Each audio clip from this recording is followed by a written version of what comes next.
ఈరోజు నరసింహ చతుర్దశి అంటే నరసింహ భగవానుని యొక్క లీల జరిగినటువంటి రోజు.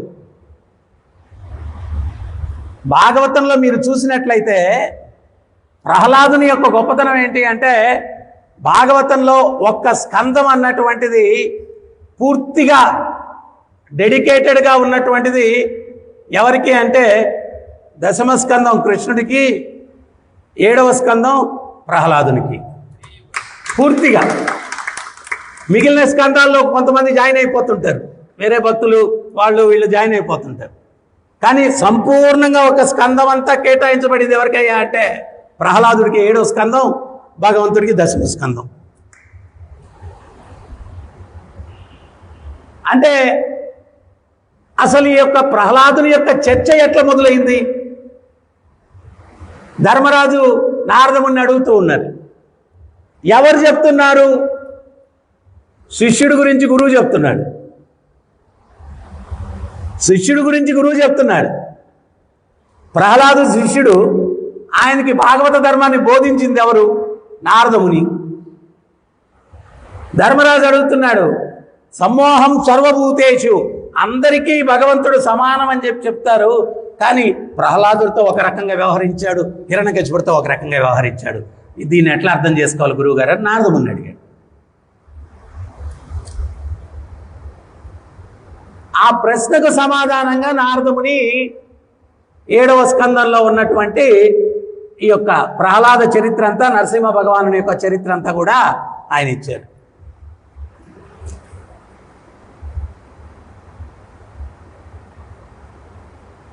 ఈరోజు ఒకరి బర్త్డే, ఒకరి బర్త్డే. నరసింహ భగవానుడిదేమో బర్త్డే, హిరణ్యకశిపుడిదేమో డెత్ డే.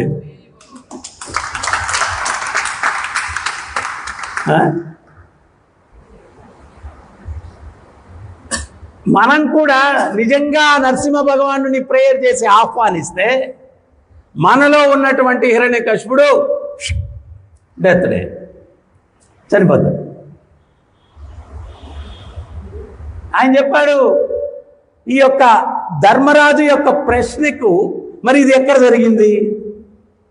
రాజసూయ సభా ప్రాంగణంలో జరిగింది ఈ చర్చ. మరి అక్కడ ఎవరెవరు ఉపస్థితమై ఉన్నారు? మనకు గాను తెలిసిన కదా, చర్చ జరుగుతుంటే లేచి వెళ్ళిపోతాం మనం, ఇనిందే కదా అని. చాలాసార్లు విన్నాంలే, ప్రభుజీ చెప్పిన కథలే చెప్తా ఉంటారు.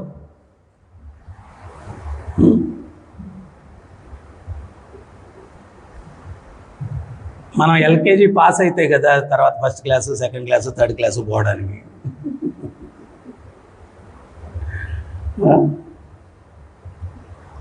అక్కడ ఎవరు ఉపస్థితమై ఉంటే, ఎవరి యొక్క సమక్షంలో ఈ యొక్క ప్రహ్లాద చరిత్ర చర్చింపబడిందయ్యా అంటే, అఖిలాండ కోటి బ్రహ్మాండ నాయకుడు దేవదేవుడు ఆ భగవంతుడు స్వయంగా అక్కడ ఆసీనులై ఉన్నారు. ఆయన యొక్క ఉపస్థితంలో ఈ యొక్క ప్రహ్లాద చరిత్ర చర్చ జరిగింది. భగవంతుడు కృష్ణుడు కూడా విన్నాడు ఈ చరిత్రను. భగవంతుడు కృష్ణుడు కూడా వింటున్నాడు.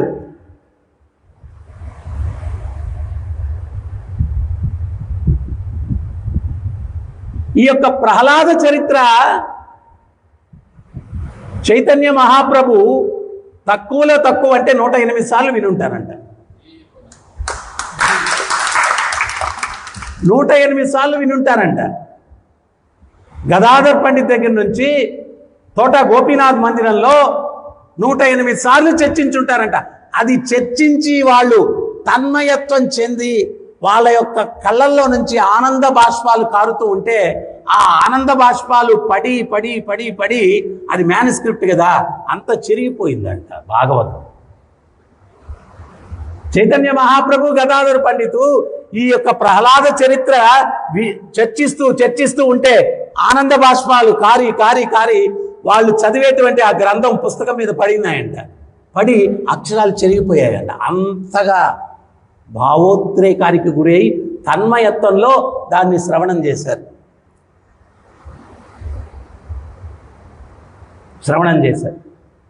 అక్షరాలు జరిగిపోయాయంట, కళ్ళలో నీళ్లు కారి వాళ్ళు దుఃఖించి దుఃఖించి ఆనందపడిపోయి ఆ యొక్క తన్మయత్వంలో మొత్తం అక్షరాలు జరిగిపోయాయి. మళ్ళా భాగవతం కావాలా అని చెప్పి రచించాలనుకుంటే 8 సంవత్సరాలు పట్టిందట రాయడానికి.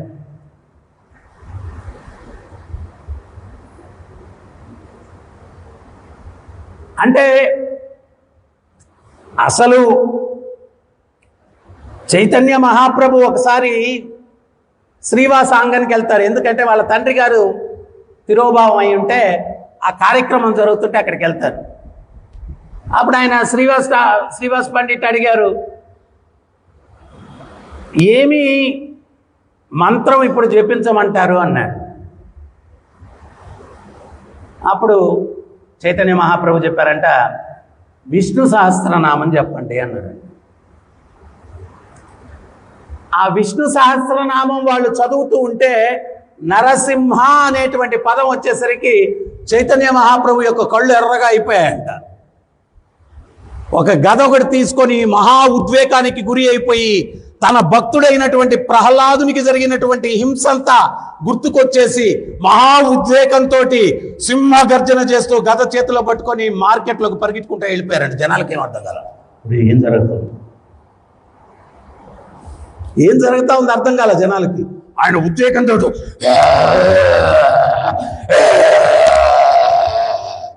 గర్జిస్తూ గద పట్టుకొని మార్కెట్లోకి వెళ్ళిపోయారండి. నేను ఇప్పుడు గర్జించింది నిద్రలో.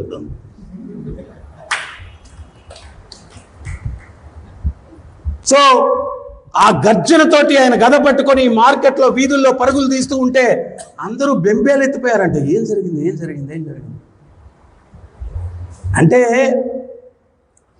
ఆ నరసింహ అన్నటువంటి శబ్దం విన్న తక్షణమే గౌరంగ మహాప్రభుకి ప్రహ్లాదుడు గుర్తొచ్చేశాడు. తన పూర్వ అవతారం గుర్తొచ్చేసింది, తన భక్తుడికి కలిగినటువంటి కష్టం గుర్తొచ్చింది. తట్టుకోలేకపోయాడు, ఉగ్ర రూపాన్ని దాల్చేశాడు చైతన్య మహాప్రభు.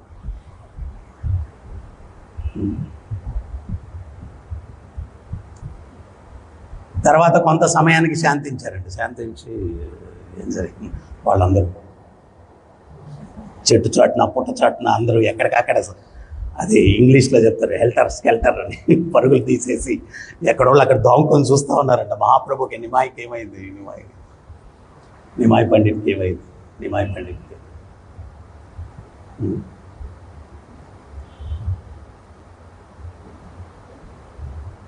సో ఈ యొక్క ప్రత్యేకించి నరసింహలీల అది తన భక్తుడైనటువంటి ప్రహ్లాదుణ్ణి అనుగ్రహించడం కోసం, కాపాడడం కోసం భగవంతుడు అవతరించాడు.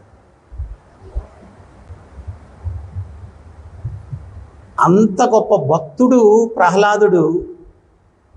నేను ఇందాక బిగినింగ్లో చెప్పాను, మనలో అహంకారం పోతేనే, అందుకనే గురువు మనకు దీక్ష ఇచ్చేటప్పుడు దాస్ అని చెప్తాడు, దాస్ అని చెప్పి. కానీ మనమేమో పేరు దాస్ అని పెట్టుకుంటాం కానీ బిహేవియర్ మాత్రం బాసే.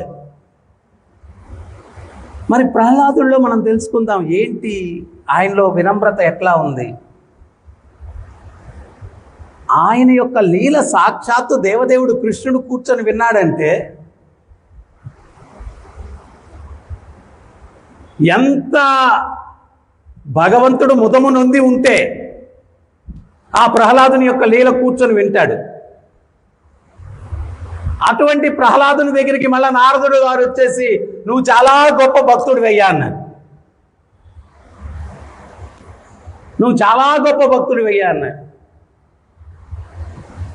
నేనేం భక్తుడినయ్యా, నన్ను ఎందుకు అనవసరంగా మనకు చెట్టెక్కిస్తారు.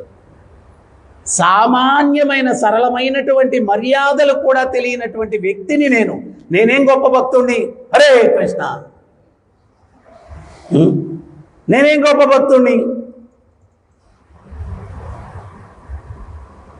దేవదేవుడు నన్ను అనుగ్రహించడానికి అవతరిస్తే ఒక కుర్చీ కూడా ఇవ్వలేకపోయినా ఆయన కూర్చునే దానికి గడపలో కూర్చున్నాడు. ఆయన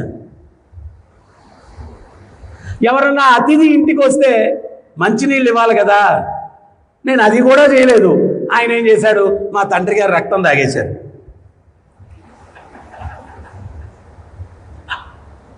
ఎవరన్నా అతిథి ఇంటికి వస్తే మంచినీళ్ళన్నా ఇవ్వాలి కదా, నేను అది కూడా చేయలేదు. ఆ మర్యాద కూడా తెలియనటువంటి వ్యక్తిని ఆయన ఇంకేం చేయదు నన్ను అడగలేక మా తండ్రి గారు రక్తం తాగేశారు. అంత గొప్ప దేవదేవుడి ఇంటికి వస్తే ఒక మాలన్నా వేయాలి కదా, అది కూడా చేయలేదు నేను. ఆయన ఏం చేశాడు, వీడు అది కూడా చేయట్లేదని చెప్పి మా నాన్నగారి పేగులు తీసుకొని మెడలో వేసేసుకున్నాడు మాలలాగా.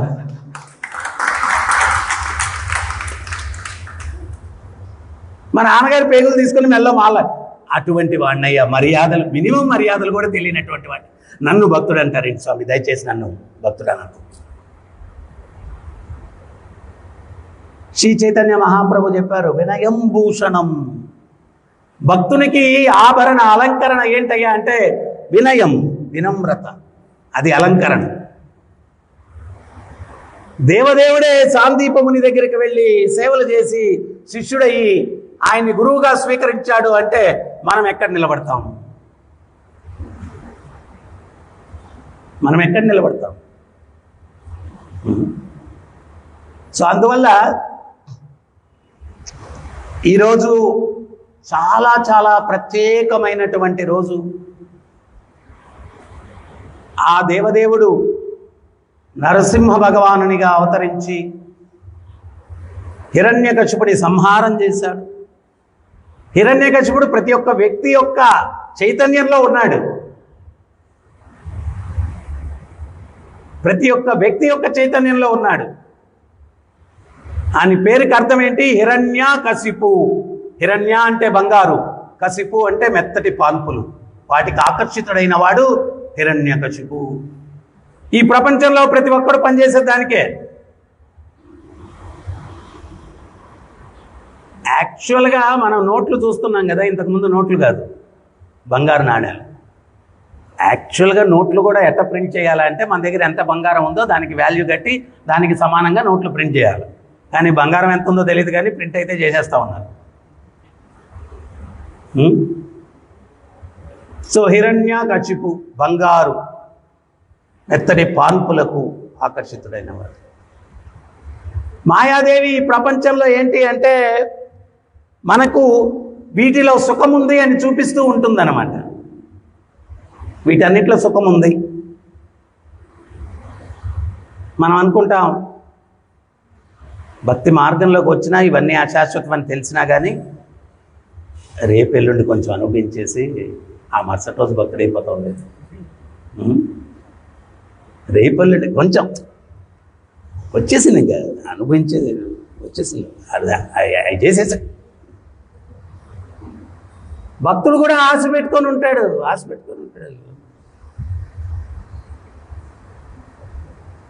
మనకు ఉన్నటువంటి ఆ బంధకాల నుంచి విముక్తిని పొందాలా అంటే గురువుకి ఎప్పుడైతే మనం శరణాగతి పొందుతామో అప్పుడు ఏవైతే బంధకాలు మన చైతన్యంలో కనపడవు, ఇవి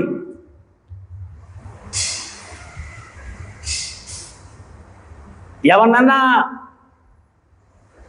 కట్టేసుంటే కదలలేడు. ఒకసారి మా బంధువు ఒక ఆయనతోటి నేను బాగా చిన్నప్పుడు హైదరాబాద్ వెళ్ళాను. వెళ్తే కోటి అనే ప్లేస్లో ఒక ఫేమస్ బజ్జీల దుకాణం ఉంది. ఆ దుకాణం ముందు నుంచి వెళ్తుంటే ఈయన కదలట్లేదు మా బంధువు. నీకు తెలుసా ఇక్కడ బజ్జీలు చాలా బాగుంటాయి. అప్పుడు మా ఇళ్ళలో ఏంటంటే బయట ఏదైనా తింటే పెద్ద క్రైమ్ అది. సో ఇంట్లో చేసిందే తినాలి, బయట తినకూడదు. ఆయన నేనేమన్నా పోయి ఇంట్లో వాళ్ళతో చెప్పేస్తానేమో, ఈయన బజ్జీలు తెప్పించుకుని పాపం కథలు లేకుండా ఉన్నాడు, తీసుకోలేకుండా ఉన్నాడు. లాస్ట్కి నేను అర్థం చేసుకొని బాగుంటే తీసుకోండి అన్నాను. అప్పుడు అది ఎందుకు చెప్తున్నానంటే కదలలేకపోయాడు. మనం కూడా దేనికి బలహీనత మన చైతన్యంలో ఉంటే దాని పట్ల ఆకర్షితులమై కదలలేకుండా ఉంటాం, కదలలేవు. కృష్ణుడి దగ్గరికి వెళ్తేనే, ఆయన పక్కకి తిరిగితేనే, ఆయన దిశలో మనం నడిస్తేనే మనం ఉద్ధరింపబడేది. కానీ నడవాలా అంటే ఆ బజ్జీల అంగటి ముందు ఆయన ఎక్కడ నిలబడిపోయాడో అట్లాగే మనం కూడా ఎవరికి వారి వీక్నెస్ అక్కడ నిలబడిపోయి ఉంటాం, కదలలేము, ముందుకు వెళ్ళలేము, కృష్ణుడి దగ్గరికి వెళ్ళలేము. సంవత్సరాలైనా ఆ దైవీయేషా గుణమయీ మమ మాయా దురత్యయ. భగవంతుడు ఏం చెప్పాడు? దైవీయేషా గుణమయీ. ఈ త్రిగుణాలతో కూడినటువంటి మాయాశక్తి నా శక్తి, నీ శక్తితో నువ్వు దాన్ని జయించలేవు. మామేవయే ప్రపద్యంతే మాయామేతాంతరంతితే. ఎప్పుడైతే మనం ఎప్పుడు దాన్ని జయించగలం, మాయను జయించగలం. భగవంతుడు చెప్పాడు మామేవయే ప్రపద్యంతే, నాకు ఎప్పుడైతే నువ్వు శరణాగతి పొందుతావో, ఇష్టమున్నా ఇష్టం లేకపోయినా మనకు ఔషధం చేదుగా ఉంటుంది, తినబుద్ధి కాదు. మేము చిన్నప్పుడు ఏంటి అంటే ట్యాబ్లెట్స్ చాలా చేదుగా ఉండేటివి. వాడు చిన్నపిల్లలు ఉండేవాళ్ళు, వాడికి నోట్లో వేస్తే వాడు ఊసేసేవాడు. పెద్దవాళ్ళకి వాడికి ఏదైనా రోగం వచ్చిందంటే వాడికి మాత్ర తినిపించాలంటే పెద్ద విశేషం. దాన్ని ఏం చేసేవాళ్ళు అంటే పొడి కొట్టి తేనెలో కలిపి ఆయన కొంచెం వాడికి ఆ తేనెలో కలిపింది అది రంగలించి ఆ నాలుక మీద పెడతాడు. అంత ఎక్సర్సైజ్ చేయాలి, వాడి చేత మెడిసిన్ అయిపోయాలంటే. ప్రభుపాదుల వారు కూడా ఆయన భక్తిని తేనె పూసి ప్రజెంట్ చేశారు మనకు. భజనలో అట్టా కూర్చొని కదలకుండా హరే కృష్ణ హరే కృష్ణ అంటే మీరు అసలు ఎవ్వరు రారు. ఏడకొచ్చి డ్యాన్సులు గీన్సులు చేయొచ్చు, అది ఇది ఇష్టం వచ్చినట్టు ఎగరచ్చు అనేసరికి ఆ ఎగిరేది అనే తేనె పూసేసరికి వచ్చారు. లేకపోతే అసలు కదలకుండా భజన చేయాలంటే గురుగారు నేను కదలకుండా భజన చేయాలంటే మేము రాము గురుగారు. ఏడు డ్యాన్సులు అమ్మో, బెస్ట్ డ్యాన్సర్ నేను. లేకపోతే అసలు వచ్చిందా. ఇంతకుముందు గురుకులాల్లో ఆశ్రమాల్లో ఒంటిపూట ప్రసాదం, అది కూడా ఏంటి, మీరు ఇంతకుముందు పురాతనమైన గుళ్ళు ఎక్కడికైనా వెళ్ళండి, పులిహోర, దద్దోజనం, చక్కెర పొంగలి, ఇంతే. మీరు ఎప్పుడైనా పురాతనమైన దేవాలయాల్లో గులాబ్ జామున్ చూసారా, రసగుల్లా చూసారా ప్రసాదంలో? కానీ ప్రభుపాదుల వారు అవన్నీ ఇస్కాన్లో ఇంట్రొడ్యూస్ చేశారు. మళ్ళా తేనె పూసారు, ప్రసాదంలో కూడా తేనె పూసారు. వెరైటీస్, పన్నీర్ సబ్జీ, అది పన్నీర్ సబ్జీ మొట్టమొదటి నేను ఇస్కాన్లోనే చూసింది, జీవితంలో చూడలే అంతకుముందు. ఫస్ట్ టైం నేను అసలు పన్నీర్ సబ్జీని మిస్అండర్స్టాండ్ చేసుకున్నా. వీళ్ళు నాన్ వెజ్ అది తినకూడదు అంటారు, ఏదో అది కలిపేసి పెట్టేసి ఉంటున్నారు ఇక్కడ. ఆ పన్నీర్ చూసి అదేదో అనుకున్నారు.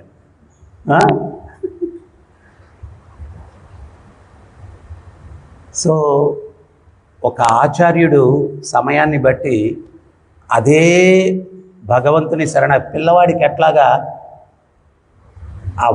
ఆ ఔషధం చేదుగా ఉండి వాడు తినకుండా ఉంటే తల్లిదండ్రులు ఎట్లాగా తేనె పూసి వాడిలో ఆ యొక్క ఔషధాన్ని ఇస్తారో, అదే రకంగా ఈ కాలానికి అనుగుణంగా శ్రీల ప్రభుపాదుల వారు అదే భక్తిని కొంత ఆకర్షణీయంగా దాన్ని మార్చి మనందరికీ ఇవ్వడం వల్ల ఈరోజు మనం ఈ మార్గంలో ఉన్నాం. సో అందువల్ల ఒక గురువు ఆచార్యుని యొక్క సంకల్పం ఏంటి అంటే, ఏదో చిన్న పొరపాటు వల్ల ఇప్పుడు పక్షిని పట్టాలంటే వేటగాడు ఏం చేస్తాడు? వలేసి పొట్టి వలేస్తే వెళ్ళి కూర్చుంటుంది ఆ పక్షి వల మీద. ఆ వల మీద ఏమేస్తాడు? గింజలు వేస్తాడు. అది యాక్చువల్గా వల మీద కూర్చోవాలని వెళ్ళదు, గింజలు తినాలని వెళ్తుంది. ఈ మాయాదేవి కూడా మనకు ఆమె దాసునిగా మనల్ని ఇక్కడ ఉంచుకునేదానికి రకరకాల బిస్కెట్లు వేసేస్తుంది అన్నమాట, మనల్ని బంధించడానికి. మనం ఆధ్యాత్మిక మార్గంలోకి వచ్చి గురువుకి శరణాగతి పొందితే గురువు చెప్తాడు, ఏమని చెప్తాడు? అరే నాయనా, ఇది డేంజర్, ఇది డేంజర్, ఇది డేంజర్, కేర్ఫుల్గా ఉండు, వీటి జోలికి వెళ్ళొద్దు, పట్టేసుకుంటుంది మాయ. కానీ మనం డేంజర్ డేంజర్ అంటూనే వెళ్ళిపోతే, ఒక కథ చెప్పాను కదా, ఒక రామచిలకోటి గురువు గారికి దొరికిందంట దారిలో. అది రామ రామ అని అప్పుడప్పుడు అంటుందంట. ఇదేదో బాగుంది రామ అంటుందని చెప్పి ఆశ్రమానికి తీసుకెళ్ళారు. ఆశ్రమంలో దాన్ని చూసుకుంటున్నారు. కొన్ని రోజులకి ఆయన చార్ధామ్ యాత్రకు వెళ్దాం అని చెప్పి బయలుదేరుతూ, మరి చిలకను ఎక్కడ సంకలో పెట్టుకొని వెళ్తాం, దీన్ని ఎక్కడ చూస్తామని ఆశ్రమంలో పెట్టి వెళ్తూ దీనికి కొంచెం జాగ్రత్తలు చెప్పి వెళ్ళాలా అని చెప్పి వేటగాడు వస్తాడు, వల వేస్తాడు, గింజలు వేస్తాడు, నువ్వు వెళ్ళి కూర్చుంటే చిక్కుపోతావు అని చెప్పాడంట. అది రామాన్ని నేర్చుకుని చెప్పడం, ఇది టక్కని నేర్చేసుకునింది. వేటగాడు వస్తాడు, వల వేస్తాడు, గింజలు వేస్తాడు, వెళ్ళి కూర్చుంటే చిక్కుపోతావు. అప్పుడు గురువుగారు అనుకున్నారు, దీనికి వచ్చేసింది, రహస్యం తెలిసిపోయింది, ఇంకా జాగ్రత్తలు ఇంకా నేను చెప్పాల్సిన అవసరం లేదు, ఇది చెప్పేస్తుంది కదా అని చెప్పి ఆయన వెళ్ళిపోయాడు తీర్థయాత్రలు. ఆయన వెళ్ళిపోగానే యజమాని లేకపోతే దొంగలు వస్తారు కదా, వేటగాడు వచ్చాడు, వాళ్ళు వేసాడు, గింజలు వేసాడు, ఈ చెట్టు మీద కూర్చొని ఉంది. వేటగాడు వచ్చింది చూసింది, వలేసింది చూసింది, గింజలు వేసింది చూసింది, ఇంకా పాట మొదలుపెట్టింది. వేటగాడు వస్తాడు, వల వేస్తాడు, గింజలు వేస్తాడు, కూర్చుంటే చిక్కుకుపోతావు. పోయి కూర్చునింది, పాడుకుంటూ పాడుకుంటూ పోయి కూర్చునింది, చిక్కుపోయింది. వాడు శుభ్రంగా దాన్ని పట్టుకెళ్ళిపోయి పేక్ కోసేటప్పుడు కూడా పాట మాత్రం ఆగలేదంట. వేటగాడు వస్తాడు, వల వేస్తాడు, గింజలు వేస్తాడు, పట్టుకుంటే చిక్కుపోతాం అన్నాడంట. కసక్కను కోసాడు. సో మనం కూడా ఆ చిలకలాగా ఉంటే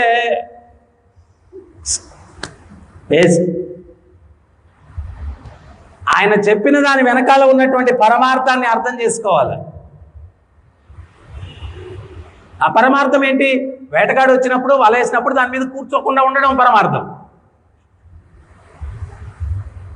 ప్రభుపాదుల వారు ఒక లెక్చర్లో చెప్తారు, నీళ్ళలోకి చేపలు పట్టేవాడు గాలం వేస్తాడు, అక్కడ ఒక వృద్ధ చేప ఉంటుంది.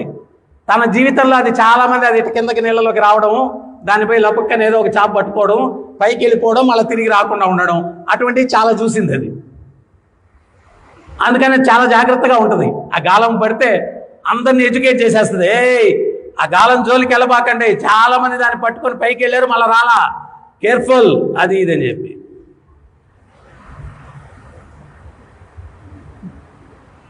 కానీ కొన్ని మనలాగా చిన్న చేపలు ఉంటాయి, అంటే తోకాడించుకుంటా, నువ్వు చెప్తే చెప్పుకో, మాకేం పర్వాలేదు, పట్టుకుంది, వెళ్ళిపోద్ది, ఇంకా మళ్ళా రాదు.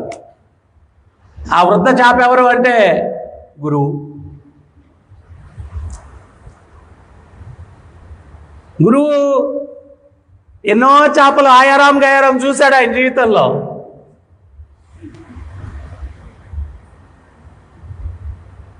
ఎంతోమంది మొదట్లో ఉత్సాహం వచ్చేసి, ప్రభు ఈ సర్వీస్ నేను చేసేస్తా, ఆ సర్వీస్ నేను చేస్తా, అది చేస్తా, ఇది చేస్తా, మొత్తం ఎక్కడ చూసినా ఆయనే ఉంటాడు. వారం 10 రోజులు, మ్యాక్సిమం 2 నెలలు 3 నెలలు, తర్వాత కనపడు. అన్ని దగ్గరలో ఆయనే, ప్రతి సర్వీస్లో నేను నేను నేను అంట పరిగెత్తి ముందుకు వచ్చేస్తాను, తర్వాత కనపడు. అట్లాగ ఎంతమందిని చూస్తుంటా. సో ఆ చేప కూడా చాలామందిని చూసింది, వెళ్ళిపోవడం. అందుకని చెప్తుంది, వద్దు వద్దు, ఈ కేర్ఫుల్గా ఉండేది, కేర్ఫుల్. చివరిగా మనం అర్థం చేసుకోవాల్సింది ఏంటంటే, ఒక సత్యము. పురంధరదాస్ ఒక కీర్తన పాడతాడు. ఆయన ఆ కీర్తనలో ఏం చెప్తాడంటే,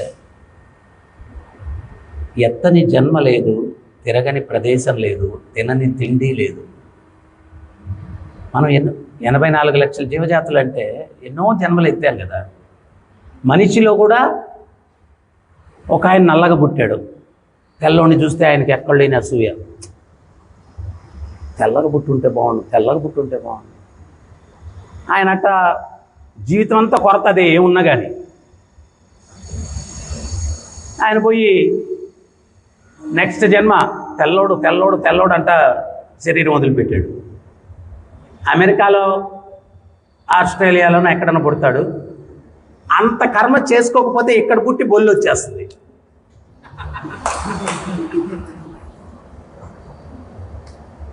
అంత అమెరికాలో, ఆస్ట్రేలియాలో పుట్టే కర్మ చేసుకోకపోతే ఇక్కడే పుడతాడు. కానీ అదేదో పాండు రోగం ఉంటుంది కదా, బొల్లు తెల్లగా వచ్చేస్తుంది, కోరిక. కానీ అట్లాగే ఎన్నో జన్మలు ఎత్తాం. అమెరికాలో పుట్టాం, పాకిస్తాన్లో పుట్టాం, లేకపోతే బంగ్లాదేశ్లో పుట్టాం, లేకపోతే ఆస్ట్రేలియాలో పుట్టాం. ఎత్తని జన్మ లేదు, తిరగని ప్రదేశం లేదు, తిండి లేదు. మనకు గాజర్ కా హల్వా అంటే చాలా ఇష్టం, క్యారెట్ హల్వా. పందికి వేరే హల్వా ఇష్టం, తినేస్తుంది అది. ఆ జన్మ అయిపోయింది, ఈ జన్మ అయిపోయింది. ఆయన చివరిగా ఏమంటారంటే, ఇవన్నీ అయిపోయాయి స్వామి, హరి భక్తి అనేటువంటిది ఈ జన్మలోనే నాకు లభించింది, దాంట్లో పూర్ణత్వాన్ని సాధించేటట్టుగా నన్ను అనుగ్రహించు అని చెప్పి వేడుకుంటాడు ఆ కీర్తన. ఇవన్నీ అయిపోయాయి, హరిభక్తి ఈ జన్మలోనే వచ్చింది, దాంట్లో పూర్ణత్వాన్ని నేను సాధించడానికి అనుగ్రహించు. సో అందుకని ఈరోజు మనందరం కూడా ఈ సత్యాన్ని గుర్తించి ఆ ప్రహ్లాదుని యొక్క భక్తాగ్రేసుడైనటువంటి ఆ ప్రహ్లాదుని యొక్క ఆశీస్సుల కోసం, ఆయన అడుగుజాడల్లో నడవడం కోసం. ఎందువల్లంటే మహాజనుల్లో ప్రహ్లాదుడు కూడా ఒకరు. ఆ మహాజనుల యొక్క అడుగుజాడల్లో నడవమని భగవంతుడు చెప్పాడు. సో అందువల్ల మనం ఆ ప్రహ్లాదుని యొక్క ఆశీస్సులు పొందడానికి, నరసింహ భగవానుని యొక్క ఆశీస్సులు పొందడానికి, మనలో ఉన్నటువంటి హిరణ్యకశిపుణ్ణి సంహరించుకునేదానికి ఈరోజు చక్కని దివ్యమైనటువంటి రోజు. ఆ యొక్క ప్రార్థనలతో ఈ రోజంతా గడిపి ఆ నరసింహ భగవాను యొక్క అనుగ్రహానికి పాత్రలు కావడానికి ప్రయత్నం చేద్దాం. హరే కృష్ణ. ఎవరికైనా ఏమైనా సందేహాలు ఉన్నాయి?